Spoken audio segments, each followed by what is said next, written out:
तो hello everyone, कैसे हैं आप लोग। आशा करता हूं कि आप लोग अच्छे होंगे। कंसेप्ट क्लासेस में आपका स्वागत है। मेरा नाम सीपी सर है। आज पढ़ेंगे क्लास 10th फिजिक्स लेसन 3 विद्युत धारा, और इसमें हम लोग PYQ सेट कर रहे हैं। ये सेट 2 है, सेट 1 मैंने करा दिया है। सेट 1 आप जाकर देख सकते हैं। तो देखिए यहाँ पर हम लोग क्वेश्चन करेंगे, 21 नंबर से क्वेश्चन करेंगे, और इसमें टोटल 40 क्वेश्चन हैं। टोटल 20 क्वेश्चन हम यहाँ से करेंगे। तो आप पहला जाकर सेट 1 देख सकते हैं। पहला क्वेश्चन यहाँ पर देख सकते हैं कि एक कूलम आवेश में कितने इलेक्ट्रॉन होते हैं। तो एक कूलम आवेश में कितने इलेक्ट्रॉन होते हैं बताइए। तो इसका आंसर हो जाएगा ए नंबर 6.625 गुना 10 के पावर कितना हो गया 18 हो गया। इसको याद रखना है। विद्युत धारा की दिशा किस दिशा में मापी जाती है। देख बताइए, विद्युत धारा की दिशा तो धन आवेश के प्रवाह की जो दिशा होती है, जो धन आवेश के प्रवाह की दिशा होती है उसी में मापी जाती है। इसका आप PDF हमारे टेलीग्राम से डाउनलोड कर सकते हैं और आप रिवीजन कर सकते हैं। देखिए, किसी चालक में 2 एम्पियर की धारा 5 सेकंड तक प्रवाहित हो रही होगी, तो इसका बताइए प्रवाहित होती है तो इसका आवेश होगा। बताइए प्रवाहित आवेश बराबर क्या होता है। बताइए फार्मूला क्या होता है, I बराबर Q बाई क्या होता है T होता है। तो देखिए कि यहाँ से आवेश का फॉर्मूला हो जाए Q बराबर हो जाता है IT। तो I का मान कितना दिया है 2 दिया है, और T यानी टाइम कितना दिया है 5। तो गुना कीजिएगा तो कितना हो जाएगा 10 हो जाएगा।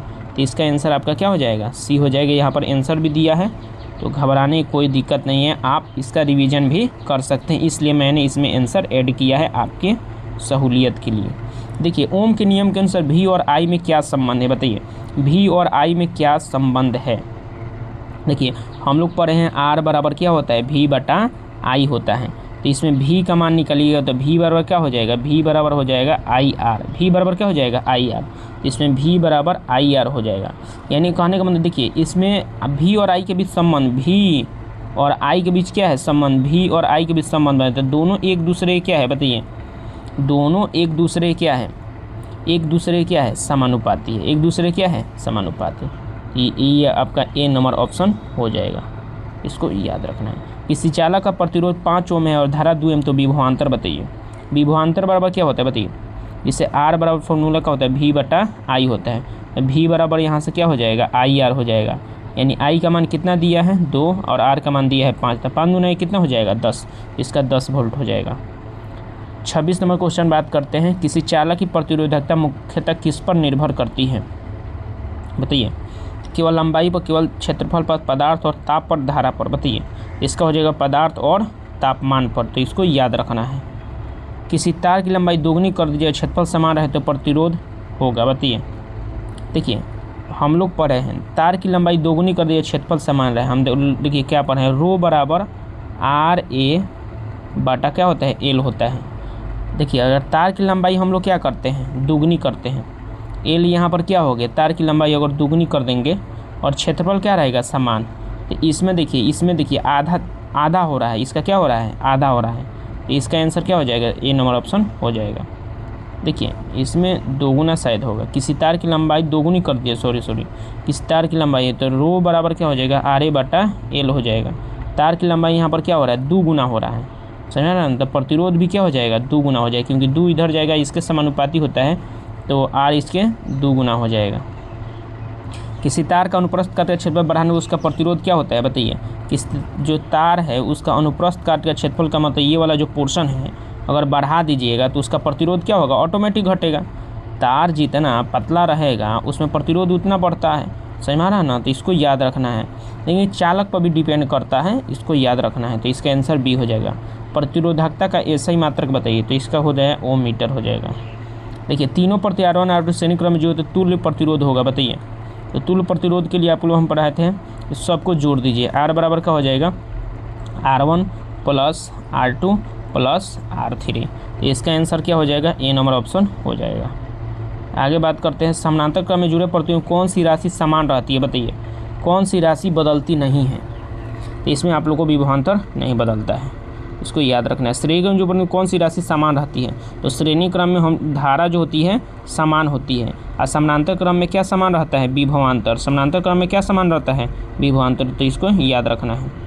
2 ओम और ओम के पर श्रेणी क्रम में तुल्य प्रतिरोध होगा। तो बताइए तुल्य प्रतिरोध क्या होगा। हम लोग पढ़े R बराबर क्या हो गया R1 प्लस R2 श्रेणी क्रम के लिए। तो R1 2 दिया है, 3 दिया है, तो 3 या 2 कितना हो गया 5 हो गया। तो इसका बी नंबर ऑप्शन हो जाएगा। 34 नंबर बात करें 2 ओम और 2 ओम के 2 प्रतिरोध समानांतर क्रम में जो तुल्य प्रतिरोध बताइए। तुल्य प्रतिरोध 1/R समानांतर क्रम के लिए 1/R बराबर 1/R1 प्लस 1/R2 होता है। तो 1/R यानी 1 कितना हो जाएगा 2 और 1/2।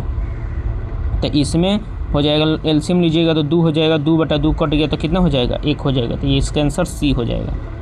आगे बात करते हैं विद्युत शक्ति का सूत्र क्या होता है बताइए। विद्युत शक्ति का तो P बराबर क्या होता है P बराबर V/I हो जाएगा।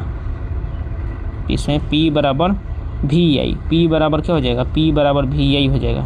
P बराबर VI हो जाएगा विद्युत शक्ति का सूत्र। विद्युत शक्ति का सूत्र यानी यहाँ पर विभवांतर गुना धारा, विभवांतर गुना धारा, इसको याद रखना है। देखिए 220 वोल्ट पर 2 एम्पियर की धारा लेने वाले उपकरण की शक्ति क्या होगी। उपकरण की शक्ति बताना है, बताइए इसका आंसर क्या होगा। देखिए इसको सॉल्व कीजिएगा, कैसे सॉल्व कीजिएगा बताइए। इसको सॉल्व कीजिएगा तो कैसे सॉल्व कीजिएगा। देखिए हम लोग को बताना है शक्ति, तो P बराबर क्या होता है VI होता है। P बराबर क्या होता है VI, अभी फार्मूला हम बताए हैं। P बराबर VI होता है। तो V का मान कितना दिया है 220, A का मान कितना है 2 गुना कीजिएगा तो 440 हो जाएगा। तो सी नंबर आपका आंसर हो जाएगा। विद्युत शक्ति का ऐसा ही मात्रक बताइए। विद्युत शक्ति का ऐसा ही मात्रक क्या होता है। विद्युत शक्ति का ऐसे मात्रक वाट होता है। आगे बात विद्युत ऊर्जा का व्यवहारिक इकाई क्या है, तो किलोवाट घंटा। 1 किलोवाट घंटा बराबर कितना होता है बताइए। 1 किलोवाट घंटा बराबर होता है 3.6 गुना 10 के पावर 6 जूल होता है, इसको याद रखना है।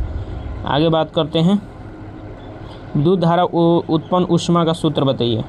तो H बराबर क्या होता है I²RT, इसको याद रखना है। बी नंबर अब इसका आंसर हो जाएगा। देखिए यहाँ तक क्वेश्चन हमने 40 तक क्वेश्चन कर लिया, समाप्त हो गया। और हम लोग नेक्स्ट जो लेसन है उसको हम स्टार्ट करेंगे। आप कहिएगा जो लेसन, उस लेसन का हम वीडियो आपको प्रोवाइड करेंगे। तब तक वीडियो को लाइक कर दीजिएगा और कमेंट कर दीजिएगा आप किस टॉपिक से आपको वीडियो